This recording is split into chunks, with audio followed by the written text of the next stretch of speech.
Nutria Rat.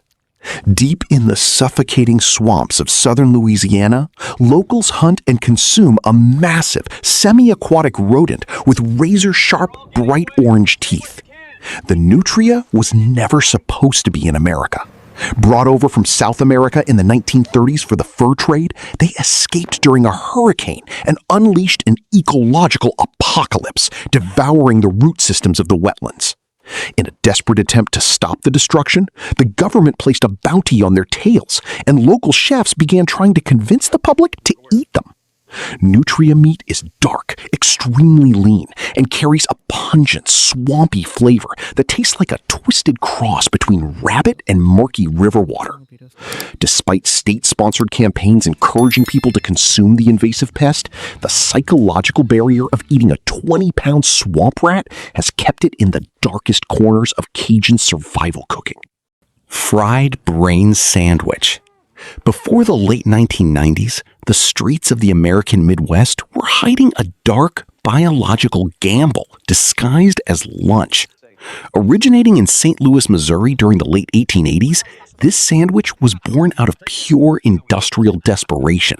Stockyards were overflowing with cows, and the cheapest, most discarded cut of meat was the central nervous system.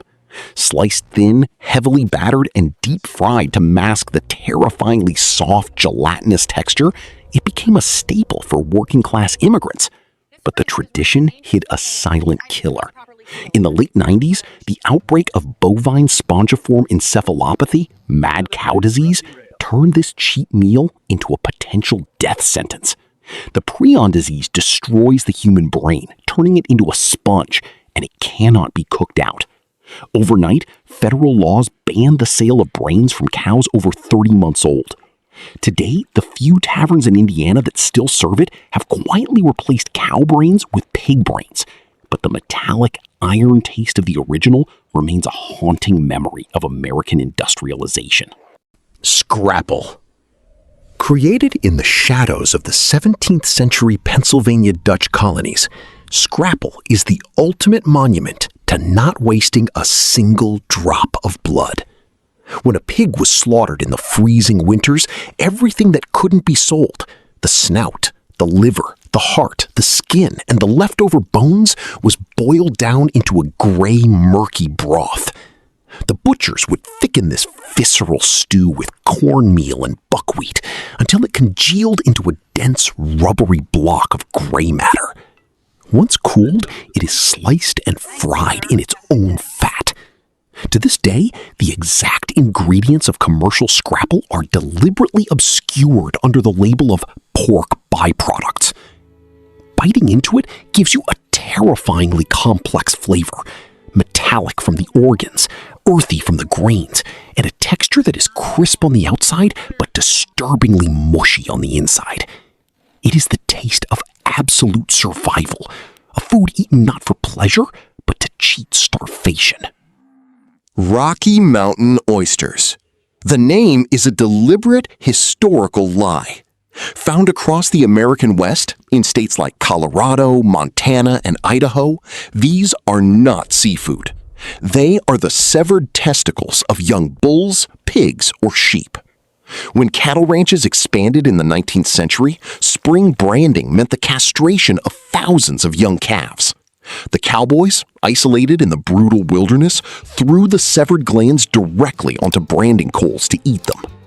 Today, they are peeled of their tough outer membrane, pounded flat, coated in flour, and deep fried. Those brave enough to eat them describe the texture as distressingly similar to a rubbery scallop, bursting with a savory, almost gamey juice when bitten. It's an initiation ritual disguised as an appetizer, born from the violent, bloody reality of American agriculture. Tomalley. Off the freezing, jagged coasts of Maine, lobsters are pulled from the dark Atlantic waters and boiled alive.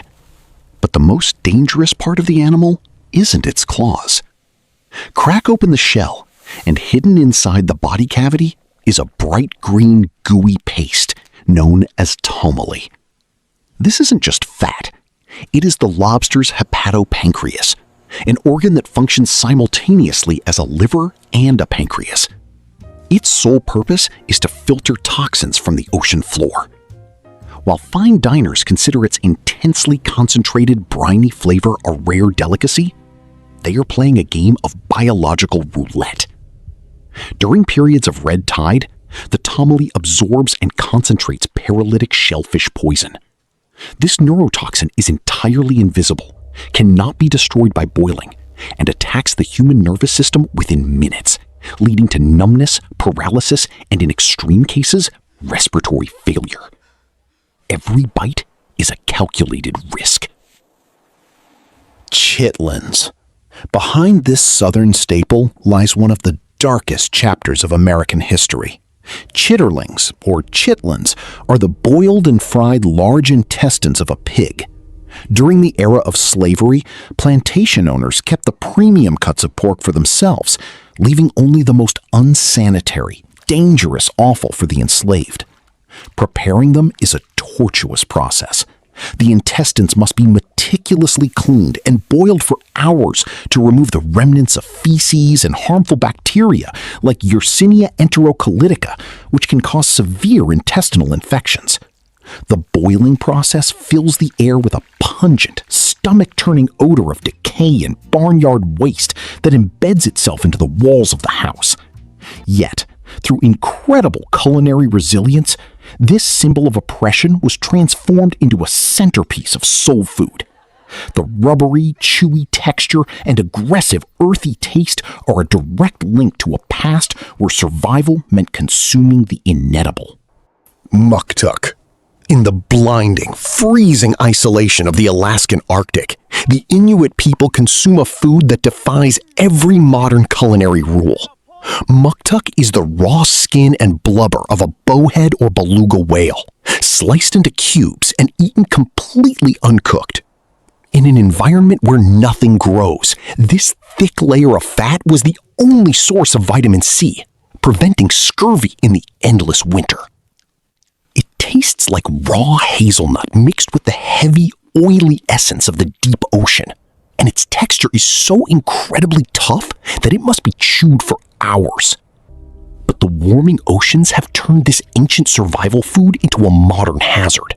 As pollution creeps into the Arctic, heavy metals and toxins accumulate in the whale's blubber. Worse, improper fermentation of muktuk has led to deadly outbreaks of botulism, a paralyzing toxin that strikes without warning. To eat muktuk today is to taste the ancient Arctic and the slow poisoning of the modern world.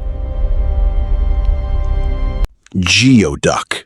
Buried deep in the suffocating mud of the Pacific Northwest coast lies an organism that looks like a biological mistake. The geoduck is a massive saltwater clam, but its shell is far too small to contain its body. Its siphon, a giant, fleshy, phallic tube, stretches up to 3 feet long to filter water from the surface. Harvesting them requires digging trenches in the shifting sands before the tide rushes back in to drown the digger. It can live for over 160 years, silently growing in the dark mud. When finally pulled from the earth, the siphon is blanched, peeled of its leathery skin, and sliced raw. The texture is shockingly crisp, snapping like a carrot, with a flavor that tastes exactly like raw, concentrated seawater. It is not just strange, it is a prehistoric anomaly, a reminder of the bizarre, alien life forms that thrive just beneath the surface of the American coastline.